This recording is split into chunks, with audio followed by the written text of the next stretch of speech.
Have you ever met someone at the exact moment you felt most broken, and somehow they saw the parts of you no one else could?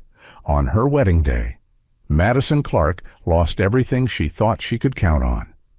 That same night, Ethan Cole, a man with success most people only dream of, was quietly drowning in loneliness.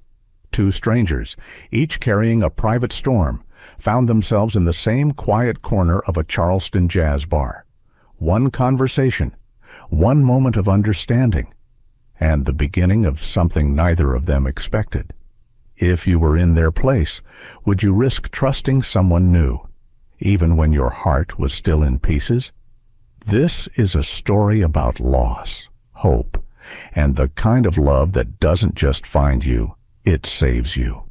If you find this story touching, comment 1. If you think this video needs improvement, comment 2. Now, let's begin Madison and Ethan's journey. Charleston's late afternoon light spilled over the harbor, painting the water in shades of gold and rose. From the balcony of the bridal suite at the Harbor View Hotel, Madison Clark stood in her ivory gown, hands resting on the cool wrought iron railing. The scent of salt water drifted up from the marina, mixing with the faint perfume from her bouquet of gardenias resting inside. It should have been the happiest day of her life. Below, along the boardwalk, guests were beginning to gather for the ceremony. Laughter floated up, muffled by the wind.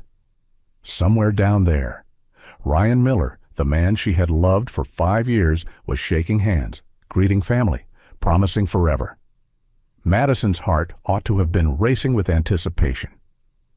Instead, there was a strange, hollow ache in her chest, a quiet she couldn't quite explain. The quiet was shattered by the soft buzz of her phone on the vanity table behind her. She turned, lifting the hem of her dress carefully so it wouldn't snag. The name on the screen was unfamiliar. A single video message. She pressed play, the screen flaring in the dim room. The image was shaky, caught on a phone camera, but there was no mistaking the dark sweep of Ryan's hair, the way his hand curled around the back of a woman's neck, drawing her in. The woman's red dress flashed in the sun as they kissed deeply, intimately, on the deck of the rented yacht. The very yacht moored just beyond the hotel pier.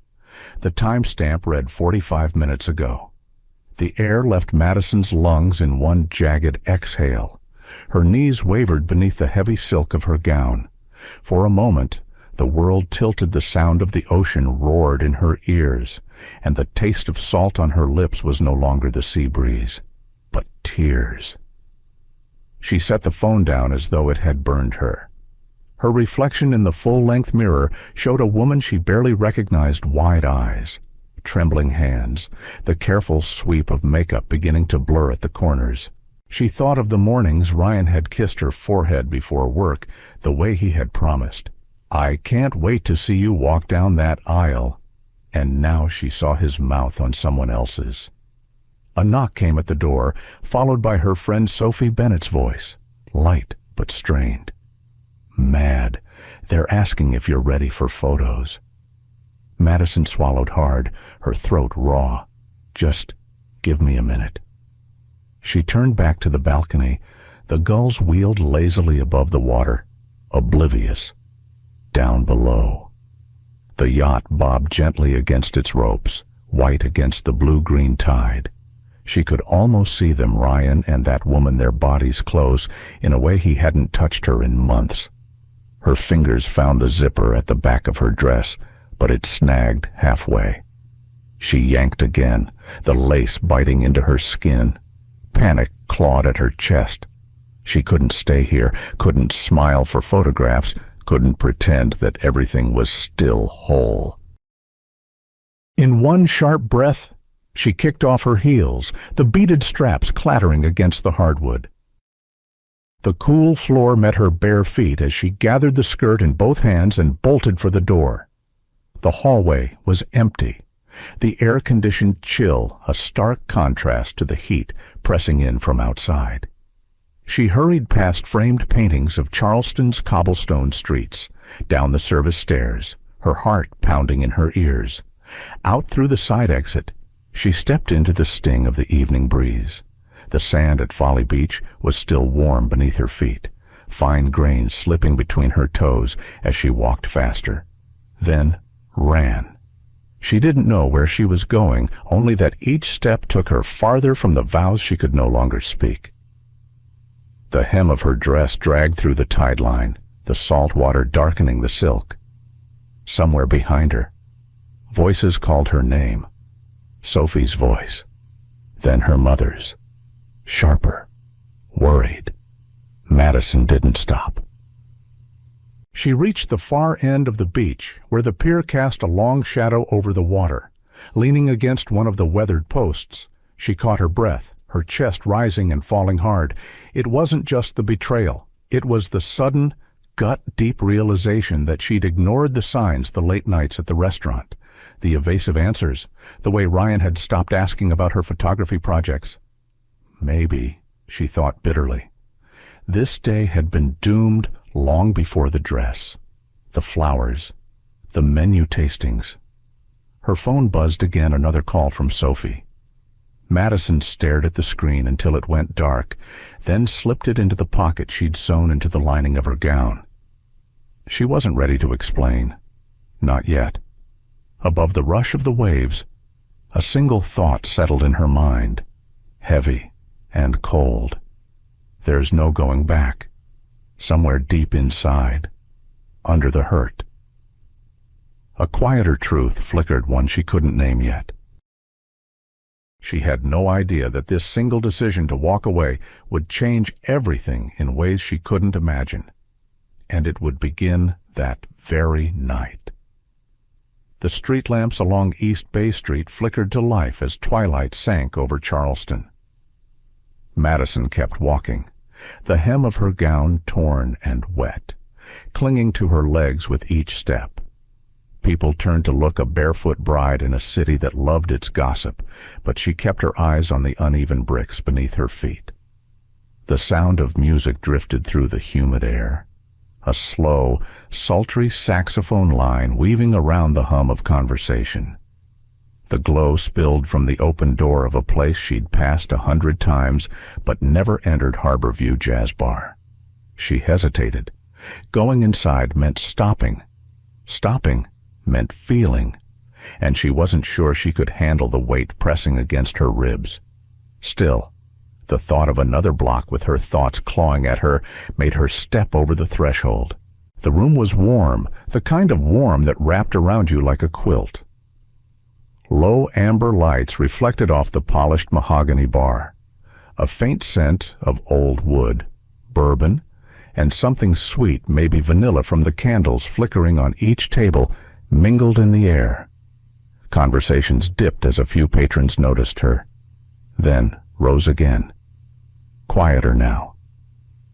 She slipped into a corner booth, tucking her skirt beneath her, trying to make herself small.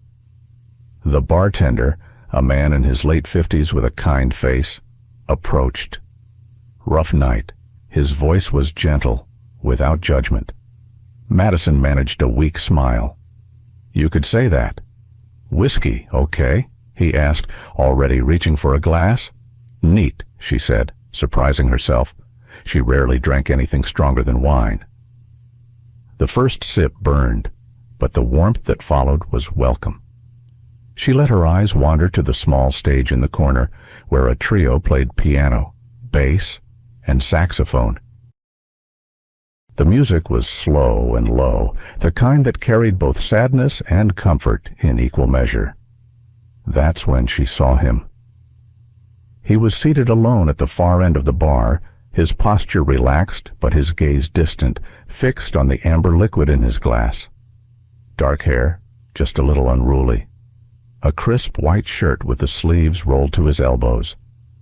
There was something about the set of his jaw, the stillness in his expression, that felt familiar. Not in the way you recognize a face, but in the way you recognize a feeling. Their eyes met for the briefest moment before he looked away, signaling the bartender. A few minutes later, he was walking toward her booth. "Mind if I sit?" His voice was low, steady, but not without warmth. She hesitated, then gestured to the seat across from her. "Sometimes," he said as he settled in, "it's easier to talk to a stranger than to people who know you." Madison gave a quiet laugh that wasn't really laughter. "What makes you think I want to talk?" He studied her for a moment. "You've got that look. The one that says you're carrying something heavy, and you're not sure you can make it to the next mile without setting it down." Something in her chest shifted. Maybe it was the whiskey, maybe the music, maybe just the way his words found her without her having to explain. They spoke in fits and starts at first about music, about Charleston, about the strange comfort of being somewhere dim and unremarkable when your world is falling apart. Hours blurred. Madison found herself saying things she hadn't planned to say out loud. How she'd ignored the small signs with Ryan, how she'd convinced herself that love was supposed to feel like compromise, even when it felt more like surrender. He listened without interrupting, his dark eyes steady on hers. And when he spoke, it wasn't with advice or pity, just simple truths from his own life. The loneliness of success. The way people wanted things from you instead of wanting you. By the time her third whiskey was gone, the heaviness in her chest had shifted into something else still raw, but lighter, as though a knot had loosened. A quiet moment stretched between them. Then, without thinking, Madison leaned across the table and kissed him. It wasn't planned. It wasn't gentle. It was the kind of kiss born from exhaustion and need an anchor thrown into a storm. For a heartbeat, he didn't move. Then his hand came up, resting lightly against her cheek, and the kiss deepened, warm and steady. When they pulled apart, the space between them felt different, charged. Madison blinked, the reality of what she'd done sinking in. I should go." He didn't stop her. "Take care of yourself," was all he said, his voice quiet. She slid out of the booth, her skirt catching briefly on the edge of the table, then walked toward the door without looking back. The night air was cooler now, the city quieter. She had no way of knowing that this wouldn't be the last time she saw him, and that, the next time, everything would be different. Morning sunlight spilled through the thin curtains of Madison's apartment, far too bright for the way her head felt. She lay still, eyes closed, hoping if she didn't move, the ache behind her temples would fade, but the silence was deceptive. Her phone, on the nightstand, began to buzz, a relentless tremor that made her stomach twist. She reached for it, squinting at the screen. 42 missed calls, 20 from her mother, 15 from Sophie. The rest from numbers she didn't recognize. Beneath them, a string of unread text messages. "Where are you? People are talking. Ryan is telling everyone you got cold feet." Madison set the phone face down, the weight of it heavy in her palm. She didn't have the energy to defend herself, not today. Her small apartment felt both like a refuge and a cell. The pale blue walls were lined with framed photographs she'd taken over the years, shrimp boats at dawn, the rainbow row of houses along East Bay, the marsh grass glowing gold in late summer. Images of a life she'd built with care. Now they felt like windows to a world she wasn't sure she belonged to anymore. She made her way to the kitchen, bare feet brushing against the worn rug, and poured a glass of water.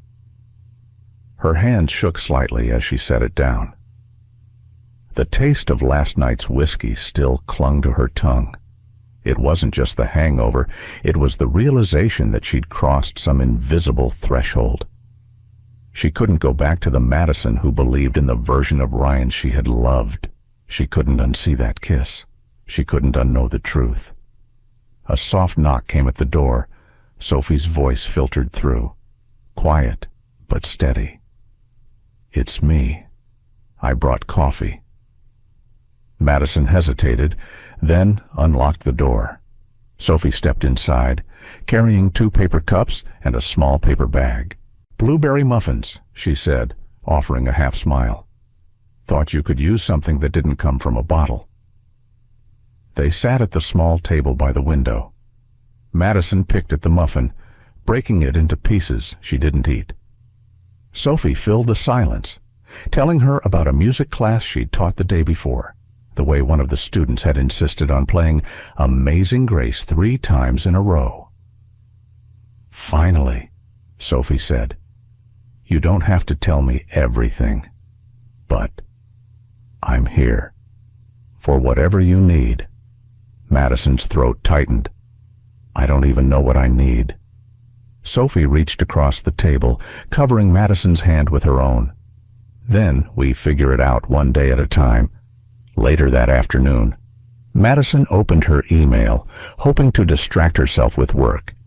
Instead, she found a message from the gallery that had been her biggest client. "Due to recent events, we'll be postponing our collaboration indefinitely." Her stomach sank. She knew what recent events meant. In a city like Charleston, word traveled faster than the tide. Vendors, clients, acquaintances, they would all have their own version of what happened. By evening, she sat at her desk surrounded by unopened envelopes, bills, wedding vendor receipts, refund denials. The cost of the catering alone could have covered 3 months' rent. She closed her eyes and let the numbers blur. The hum of the refrigerator filled the room. Outside, someone's wind chimes caught the breeze, their soft notes weaving through the air. Madison thought of the man at the bar, Ethan, and the strange, fleeting sense of safety she'd felt in his presence. She didn't even know his last name. The thought should have faded, but it lingered, unwelcome and persistent. She told herself it was just because he'd been kind when she needed kindness. Still, the memory of his steady gaze had a way of cutting through the fog. Her phone buzzed again, pulling her back. This time, it was Sophie. Found a job posting. Might be a distraction. Sending it now. Madison almost ignored it, but curiosity won. She opened the link, scanning the details. Personal assistant to CEO. Confidential. The salary was more than she'd ever made. Requirements, discretion, organizational skills, flexibility. She leaned back in her chair, the glow of the screen painting her face in the dim room. It was almost laughable she'd spent her adult life chasing light through a camera lens, not chasing the demands of an executive. But her savings account balance, displayed in the corner of her banking app, was a sobering reminder she couldn't afford to be picky. She saved the listing, telling herself she'd think about it tomorrow, but tomorrow had a way of arriving faster than you expect. The cursor blinked at the top of the job listing, each flash a silent dare. Madison sat back in her chair, arms crossed, as if putting a little distance between herself and the absurdity glowing on the screen. Personal assistant to CEO, confidential, salary generous, requirements, discretion, adaptability, organizational excellence. It was the sort of position she'd always imagined belonged to someone else's life, someone who wore tailored blazers, carried a leather-bound planner, and never had sand in their shoes from walking the beach barefoot.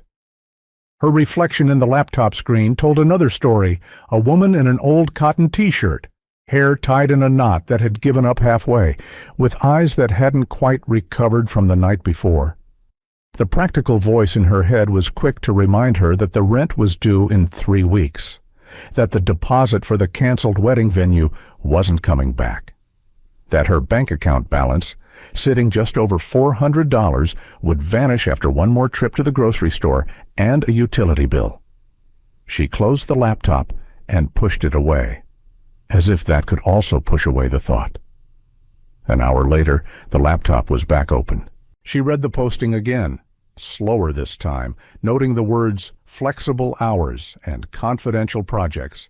She had no idea what confidential meant in the world of CEOs, but she knew what it meant in her own life. No one needed to know how close she was to losing everything. Sophie's text popped up on her phone. "Did you see it? You'd be amazing." Madison smirked. "At being a corporate secretary, at being someone's anchor," Sophie replied. "Not everyone can do that." She stared at those words for a long moment. Being someone's anchor. It was what she had wanted to be for Ryan, what she thought she had been. But anchors only work when the other ship isn't trying to sail away. That night, she made a pot of chamomile tea and pulled her resume from an old folder on her desktop. The file was 3 years out of date.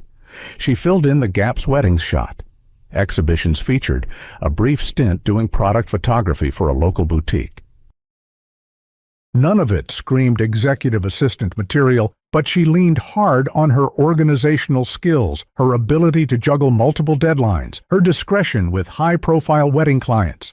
By midnight, the resume was done. She attached it to a carefully worded cover letter, keeping it professional, almost brisk, as if she wasn't typing it in pajama pants with her cat curled on her feet. Her finger hovered over the send button. If she applied, she was admitting she needed this, admitting that her career as she knew it was on pause, admitting she couldn't do this alone. The hum of the refrigerator was the only sound in the apartment.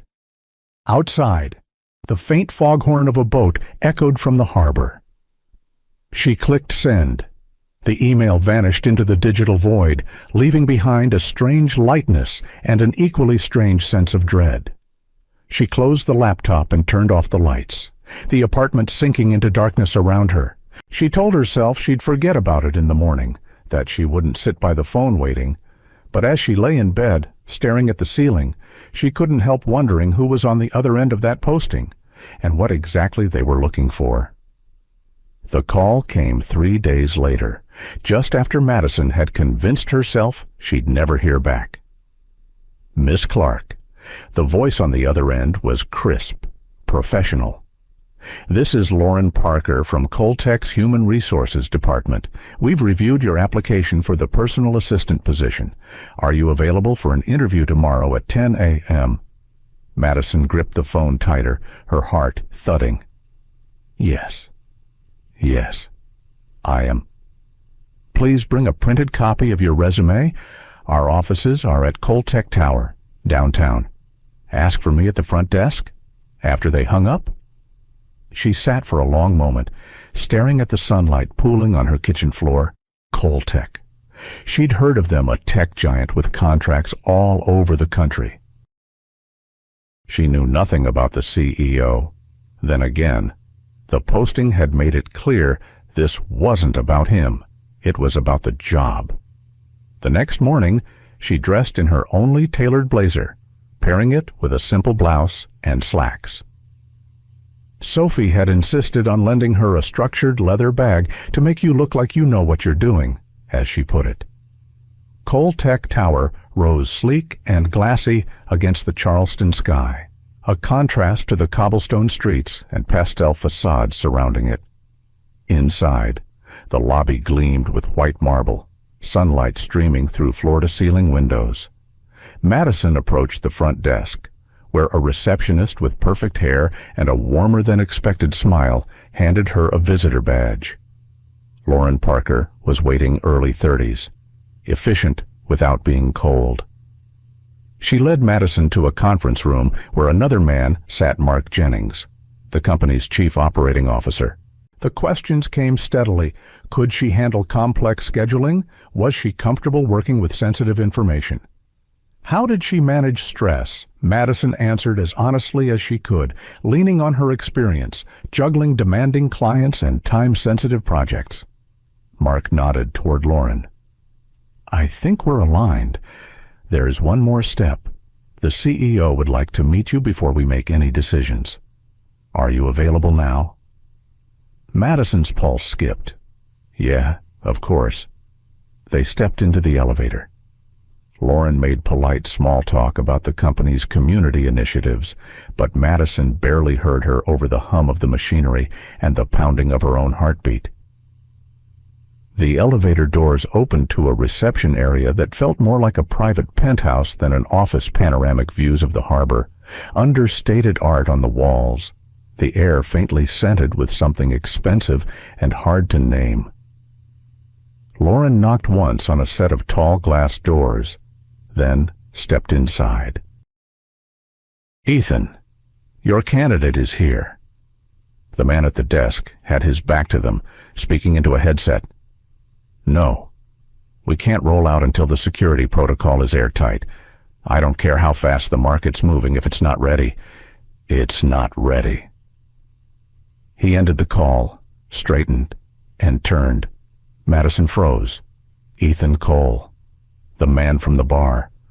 The steady gaze she remembered from that night found her now, sharper but unmistakable. For a moment, neither of them spoke.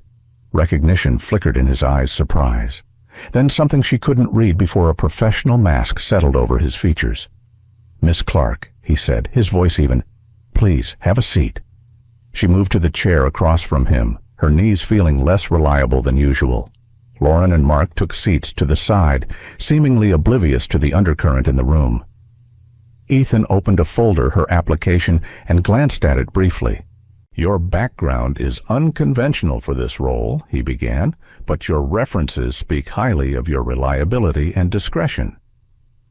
Madison met his gaze for the briefest second, then looked down at her folded hands. "Thank you. I'm eager to learn whatever the position requires." He asked about her proficiency with certain software, her ability to manage conflicting priorities, whether she could travel on short notice. His tone was all business, but his eyes lingered on hers a fraction longer than necessary each time she answered. When the questions ended, he closed the folder and looked to Lauren and Mark. "Would you give us a moment?" They left, the soft click of the door sealing them in. Ethan leaned back, studying her. "Did you know it was my company when you applied?" Madison shook her head. "I didn't even know your last name." A pause stretched, the hum of the city beyond the glass, the only sound. "That night," she said quietly, "was a mistake." I was hurt. He finished for her. So was I. The truth in his voice caught her off guard. "I need this job," she said finally. "I won't complicate it with anything personal." His expression didn't change, but something softened in his eyes. "Understood." "A beat. You're hired, Miss Clark. Report to Nina Walsh tomorrow morning for training." The interview was over. As Madison left the office, the weight of what had just happened settled over her. She'd gotten the job she desperately needed, but working side by side with the man who had been a stranger one night and something more than that was going to be anything but simple. The first morning in her new role began before the sun had fully risen over Charleston Harbor. Madison stood in front of her bathroom mirror, adjusting the collar of her blouse for the third time. Her reflection looked calm enough, but her pulse betrayed her quick, unsteady. By 7:45, she was standing in the lobby of Coltech Tower, visitor badge replaced by an employee ID that still felt strange, clipped to her blazer. The elevator ride to the top floor seemed longer than it had during her interview, each floor's soft chime marking another step into unfamiliar territory. Nina Walsh greeted her with a tired but genuine smile.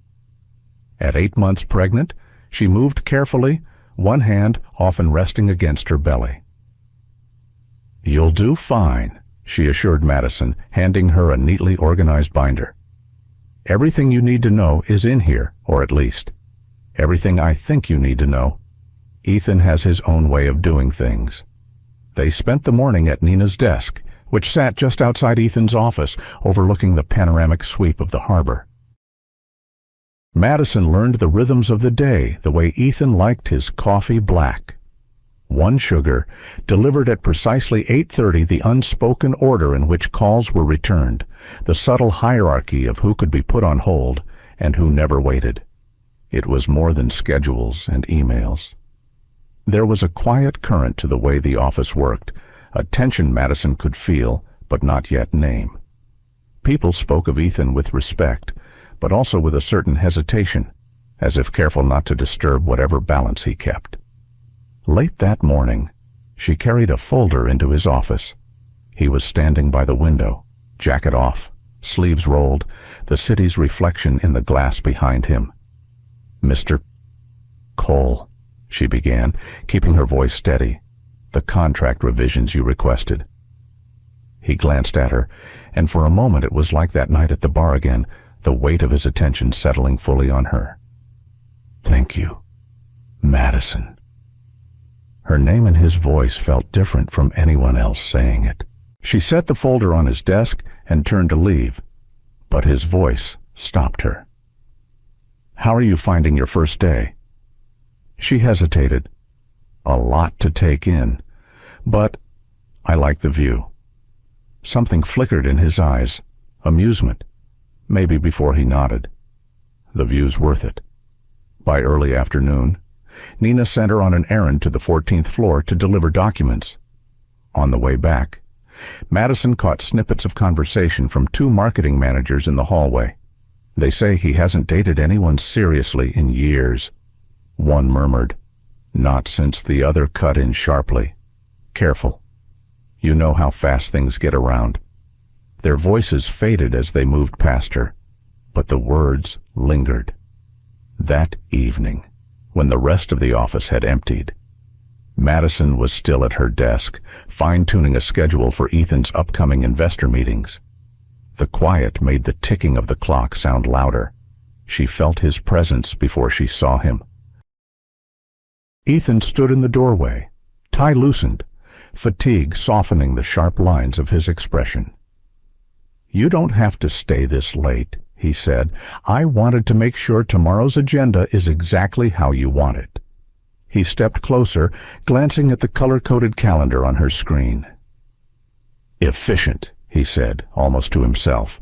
Then, with a small nod, "Good work." Their eyes met, and something passed between them, not the intense spark of that first night, but a quieter recognition, a shared awareness that neither of them said aloud. The elevator doors closed behind her at 7:15 p., the city lights glittering through the glass as she descended. At home. She set her bag down and leaned against the counter, letting the day replay in her mind. The work was demanding, the pace relentless. But beneath it all, there was a strange steadiness she hadn't felt in months. She didn't yet know what it meant. But the currents under the surface were shifting, and tomorrow, those waters would get more complicated. It began with the sound of high heels on marble, sharp, deliberate, unhurried, the kind of rhythm that announces someone before they ever speak. Madison looked up from her desk just in time to see the elevator doors slide open. The woman who stepped out might as well have walked off the cover of a magazine. Platinum blonde hair swept into a perfect chignon, a tailored navy dress that hugged her frame without a wrinkle, and the sort of confidence that made the air feel thinner. "Victoria Hayes," Nina murmured from across the hall, almost under her breath. The name rang a bell. Madison had heard it in passing, usually followed by words like brilliant and relentless. But the way Nina's eyes narrowed told her there was more to the story. Victoria's gaze swept the reception area, pausing just long enough to register Madison before shifting toward Ethan's office. "I'll see myself in," she said to no one in particular, the click of her heels resuming as she crossed the floor. Through the glass wall, Madison watched as Victoria entered without knocking. Ethan looked up from his desk, his expression unreadable, but his posture shifted straighter, more guarded. They spoke for several minutes, their voices muffled but their body language sharp. Madison forced herself to focus on the spreadsheet in front of her, though her eyes kept drifting back to the glass. When the meeting ended, Victoria emerged with the faintest smile, the kind that could be victory or warning. She stopped at Madison's desk. "You must be new," she said, her tone smooth but cool. "Madison Clark," Madison replied, keeping her voice even. Victoria's eyes lingered, assessing. She didn't elaborate, just gave a polite nod and walked away, leaving the scent of expensive perfume in her wake. Later that afternoon, Ethan called Madison into his office. He was standing by the window again, hands in his pockets. "That was Victoria Hayes," he said without preamble. "Her company's been moving aggressively into our market. She came to propose a partnership, or rather, a merger." Madison nodded slowly. "Do you think she means it?" His jaw tightened. With Victoria, there's always a second motive. For the rest of the day, Madison couldn't shake the feeling that Victoria's visit was more than business. The way she'd looked at Ethan, not just like a rival CEO, but like someone who had known him far too well. The suspicion was confirmed 2 days later when Madison overheard 2 engineers talking by the coffee machine. They dated for almost 2 years. One said, "It was serious, or at least, it looked that way. Until it wasn't." The other replied, "Nobody really knows why they split, but she's not the kind who forgets." That evening, as Madison packed up her things, she noticed an envelope on her desk. No name, just a single line typed in clean black ink. "Some storms don't blow over, they circle back." She stared at it, the hum of the office lights suddenly loud in her ears. Through the glass, she could see Ethan in his office, leaning over a stack of documents. He hadn't noticed her still there. Madison slipped the envelope into her bag, her mind racing. She didn't know what game Victoria was playing or how far she was willing to go, but she had the unsettling sense that whatever it was, she had just been pulled into it, and she wasn't sure Ethan even knew. The first sign of trouble arrived in the form of a phone call Madison wasn't meant to overhear. She was sorting through Ethan's morning correspondence when his office door, usually closed during calls, stayed slightly ajar. The voice on the other end was deep, authoritative, and sharp enough to slice through the quiet hum of the top floor. "Ethan, this isn't just about pride. It's about survival. Victoria's proposal solves both our liquidity issue and the market share problem." Madison froze, her hand stilling over a stack of envelopes. Richard Cole. She had only seen him once. In a photograph on the wall, Ethan shaking hands with his father at an awards gala. The older man had the same sharp jawline, but none of his son's softness. "I'm not merging with her." Ethan's voice was clipped, deliberate. "This isn't personal," Richard shot back. "It's business. And if you had any sense, you'd realize marrying her would lock in that alliance permanently." Madison's stomach tightened. Marry her. There was a pause, the faint creak of leather as Ethan shifted in his chair before he replied, "I won't tie my life to someone I can't trust." "You don't have the luxury of choosing trust over profit," Richard snapped. "If you want this company to survive the next 12 months, you'll accept her terms and her," a low, measured breath from Ethan. "We're done here." The sharp click of the phone being set down followed, the sound echoing in the stillness. Madison quickly turned back to her desk, eyes fixed on the calendar, pretending the columns of meetings and deadlines could mask the fact that she'd heard every word. When Ethan emerged a minute later, his tie was loosened, his expression a careful blank. Any messages, he asked, as though nothing had happened. She handed him a memo from legal and nodded toward his afternoon slot. "Your 2 o'clock with the R&D team confirmed." His fingers brushed hers as he took the paper. The contact lasted no longer than a heartbeat, but she could feel it, the tension wound tight beneath his composed exterior. The rest of the day unfolded in a blur of emails, calls, and quiet exchanges. Madison caught herself studying him in the moments between tasks, the way he pinched the bridge of his nose after a long call, the deliberate pauses before he responded to certain emails, the way his jaw set a fraction harder when Victoria's name appeared on a document. By early evening, most of the office had emptied. Madison remained at her desk, finishing the next day's itinerary, though part of her stayed simply to avoid the thought of her quiet apartment. Through the glass wall, she could see Ethan at his desk, leaning back in his chair, one hand covering his eyes.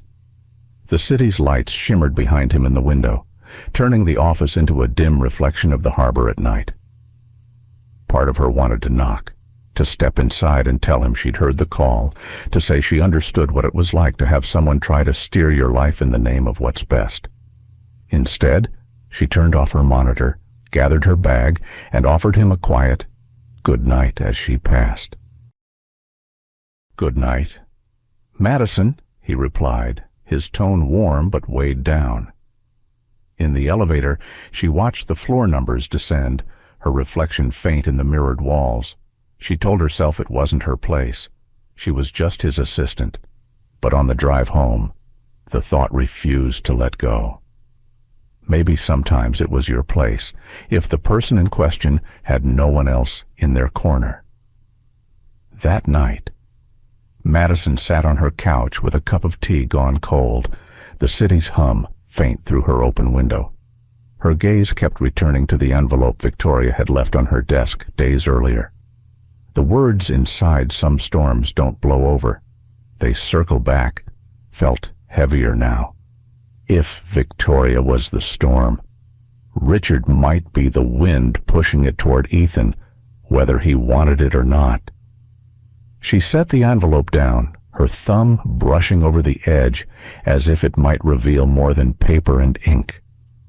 She didn't know what she could do yet, but she knew she couldn't just stand by and watch the storm roll in.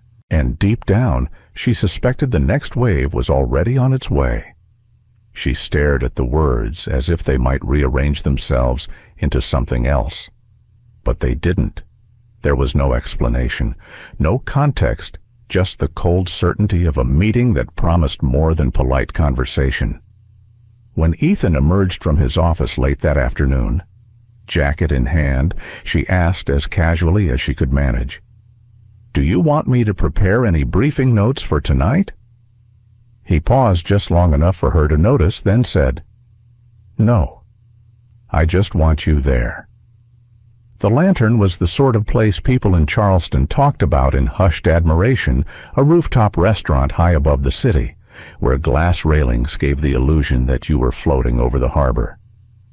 The terrace glowed under strings of soft lights swaying in the salt breeze. White tablecloths caught the candlelight.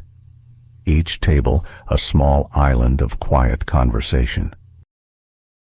Madison arrived first, her heart drumming a steady, uneasy rhythm. From their reserved corner table, she could see the sweep of the coastline and the faint glow of ships moving silently across the water. The scent of jasmine drifted from the planters along the edge. She smoothed her dress navy, simple, unassuming, and told herself she was here for work. Victoria arrived in a sheath of emerald silk that seemed to catch every flicker of light. Her hair, the perfect shade of champagne blonde, was swept into a chignon that looked effortless but surely took an hour to achieve. She didn't so much sit as claim her seat, her perfume a crisp blend of citrus and something sharper. Ethan arrived moments later, his presence altering the air. His tie was still knotted, but the top button of his shirt was undone, as if he'd shed just enough formality to signal this wasn't a standard business dinner. "Let's get to the point," he said, sliding into his chair without small talk. Victoria smiled, the slow kind that gave nothing away. Always so direct. "I've missed that." Madison busied herself with the menu, though she'd already memorized it. She could feel Victoria's glance, quick and assessing. The first few minutes stayed on safe ground, quarterly performance numbers, projected trends, mutual industry headaches. But soon, Victoria leaned forward, resting her chin lightly on her hand. "A merger is the logical step," she said, her tone smooth, rehearsed. "Between my AI platform and your security infrastructure, we could own the market within a year, but it requires trust and alignment." Ethan's jaw tightened. "Trust doesn't come from a term sheet." Victoria's gaze flicked toward Madison. "It comes from knowing the person across the table will put your interests first, like we used to." The air seemed to thin. Madison took a sip of water, letting the coolness steady her. When Ethan didn't respond, Victoria's tone cooled. "Richard understands the value here. He sees what we could accomplish if you'd stop letting personal grudges cloud your judgment." "That's enough," Ethan said, his voice low but sharp. Victoria ignored him, turning fully toward Madison now. "Your assistant has quite the resume for a wedding photographer. Tell me, Madison, do you find the corporate world more exciting than capturing first dances?" It was a surgical strike, meant to undermine. Madison met her gaze evenly. "I find doing meaningful work exciting, whether it's behind a camera or behind a desk." For a flicker of a moment, Victoria's smile faltered before returning. Colder this time. "Careful. Storms have a way of sweeping away things that aren't anchored." Ethan set his wineglass down, the stem making a soft click against the table. "This conversation is over." Victoria's eyes softened, or pretended to. "I'm offering you stability, Ethan. And I don't just mean in business. Think about what happens when the people who say they're in your corner aren't—" Madison felt the words land, but she couldn't tell if they were meant as a warning or a threat. Ethan stood, placing his napkin neatly on the table. "Good night, Victoria." As they walked toward the elevator, Madison could feel the weight of Victoria's gaze following them, a heat between her shoulder blades. Inside the elevator, Ethan exhaled slowly, looking straight ahead. She's not going to stop. Madison's voice was quiet, but certain. Then, neither should we. The elevator doors slid open to the hushed lobby. Outside, the night air was cooler, the scent of the harbor stronger here. But as they stepped into the shadows, Madison knew the dinner hadn't been the fight. It had been the opening move, and the real confrontation was still to come. The storm broke on a Tuesday morning. Madison arrived at Coltech to find the top-floor buzzing people speaking in low voices, darting in and out of offices with papers clutched in their hands. Nina, who had come in briefly to finalize her leave, pulled Madison aside. "Victoria's company just filed an acquisition bid," she whispered. "Hostile takeover. She's going after Coltech." It explained the tension in the air, the tightness in everyone's movements. Madison's mind raced. This wasn't just about business. This was about everything Ethan had built, and about the man she'd come to know beneath the armor. By noon, Ethan called her into his office. His tie was loose, the lines around his eyes deeper than she'd ever seen. "She's got leverage," he said, handing her a folder. "Confidential reports, investor lists, security protocols, things that should never have left this building." Madison flipped through the pages, her chest tightening. "How did she get these, I think?" Ethan hesitated. "I think someone inside helped her, and if we can prove it, we can stop this." The weight of the folder in her hands felt like more than paper. It was a choice. She could stay quiet and let the attorneys handle it, or she could step into the storm with him. "I'll help," she said simply. For 2 days, they worked side by side, chasing digital trails, combing through access logs, piecing together timelines. Madison's attention to detail, the same skill that had once made her a great photographer, became their weapon. On the third evening, she founded a pattern of logins from a remote server tied to Victoria's CTO, timed perfectly with investor leaks. They had proof. That night, Ethan called for a board meeting. The conference room was tense, every seat filled. Victoria strode in with her attorney, confidence radiating from every step. "You can fight me," she told the board, "or you can join me. Either way, Coltech is coming under my control." Ethan didn't rise to the bait. He simply slid Madison's compiled evidence across the table. "We can also report you for corporate espionage, which carries both civil and criminal penalties. Your choice, Victoria." For the first time, her composure faltered. Her attorney glanced at the documents, his jaw tightening.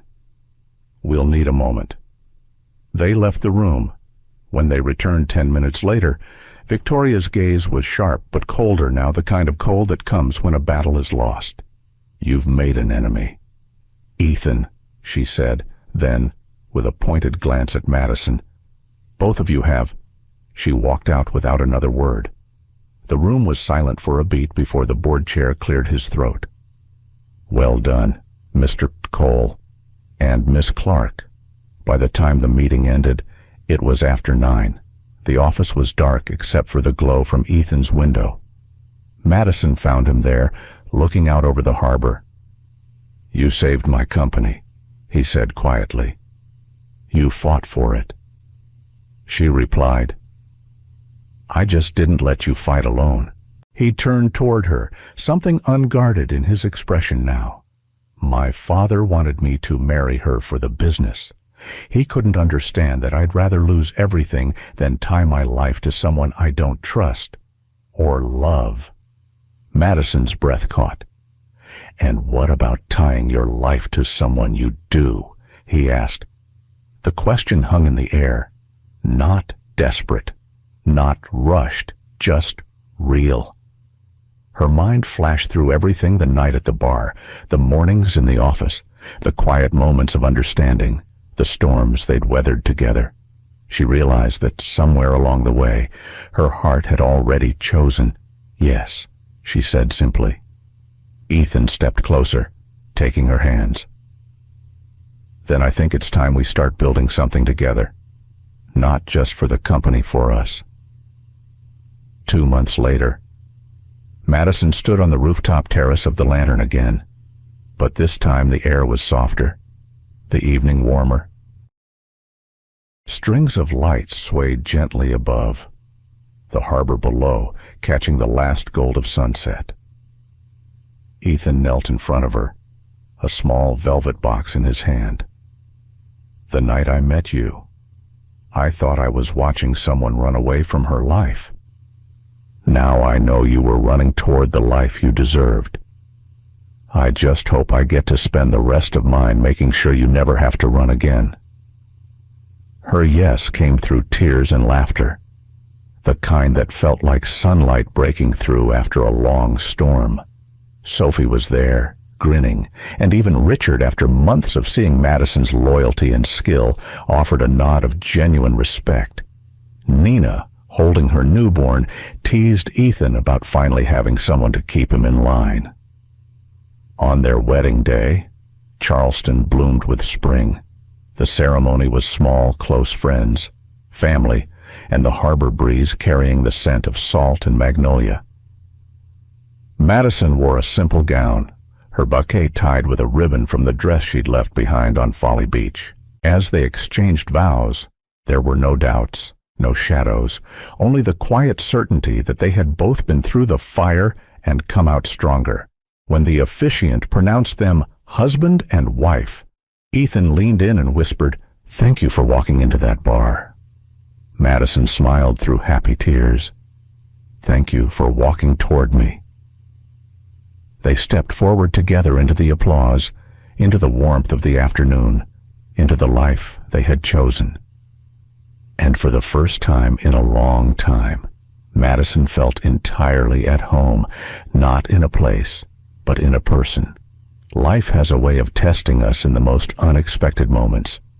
Madison's journey reminds us that sometimes what feels like the end is only the beginning of something far better. She walked away from a future that looked perfect on the outside, but was built on lies, and in doing so, opened the door to a love that was honest, steady, and true. Ethan's story shows that success and wealth mean little without someone to share them with, and that trust, once found, is worth protecting at all costs. For those of us who have lived long enough to see dreams change shape, this story is a gentle reminder it is never too late to start over. We may lose people, plans, or even parts of ourselves, but we do not lose the ability to choose what comes next. True happiness is built not on avoiding pain, but on finding the courage to grow through it and to let others walk beside us in that journey. Sometimes the greatest blessings come disguised as loss, and the bravest thing we can do is to keep our hearts open when life gives us a second chance. Thank you so much for spending your time with this story. Your support means the world to us. If Madison and Ethan's journey touched your heart, please give this video a like, share it with someone who might need its message, and don't forget to subscribe to our channel for more heartfelt stories. Every like, share, and subscription helps us keep bringing you moments that inspire, heal, and connect us all.